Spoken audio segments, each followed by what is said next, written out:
మరి గెలిచిన మల్లన్న ఏం చేసిండు? ఈ లెక్క చెప్పడం కోసం వచ్చిన నేను. గెలిచి దాదాపు ఏడాదిన్నర అవుతా ఉంది. ఈ ఏడాదిన్నరలో ఏం చేసిండు తీన్మార్ మల్లన్న అనేది మీ ముంగట చెప్పుకోవాలి. అమ్మా, మొన్న కాంగ్రెస్ ప్రభుత్వం వచ్చి ఇంటింటికి సర్వే అని చేసుకపోయింది. మీరు ఎంతమంది ఉన్నారు, మీ కోళ్ళు ఎన్ని ఉన్నాయి, మీకు సైకిల్ ఉందా, మీకు స్కూటర్ ఉందా, కార్ ఉందా, కోడి ఉందా, కొంకనక్కు ఉందా అని మొత్తం రాసుకొని పోయిరు. రాసుకొని పోయిన తర్వాత మనకు బీసీలకు 42% రిజర్వేషన్ ఇస్తాం, మా ఆడబిడ్డలకు రిజర్వేషన్ ఇస్తామని చెప్పి రేవంత్ రెడ్డి గారు చెప్పిండు, ముఖ్యమంత్రి గారు.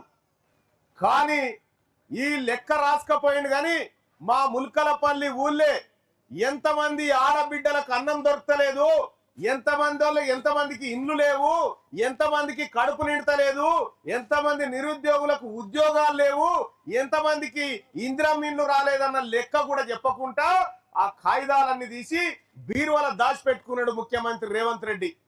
బీరువాల దాచిపెట్టుకుంటే నేను అడిగినా, అరే మా లెక్క చేసి మా లెక్కలు మాకు ఎందుకు చెప్పవనంటే అసెంబ్లీలో చెప్తా ఉన్నాడు ముఖ్యమంత్రి. ఏమనంటే, ఎంతమంది ఉన్నారా, మా ముదిరాజోళ్ళు ఎంతమంది ఉన్నారు, మా యాదవులు ఎంత, మా కురుమోళ్ళు ఎంత, మా బల్జోళ్ళు ఎంత, మా ముదిరాజోళ్ళు ఎంత, మా పద్మశాలీలు ఎంతమంది ఉన్నారు, మా నాయి బ్రాహ్మణులు ఎంతమంది ఉన్నారు, మా రజకులు ఎంతమంది ఉన్నారని అడిగితే మీకు ఇవి చెప్పాం మల్లన్న అంటుడు.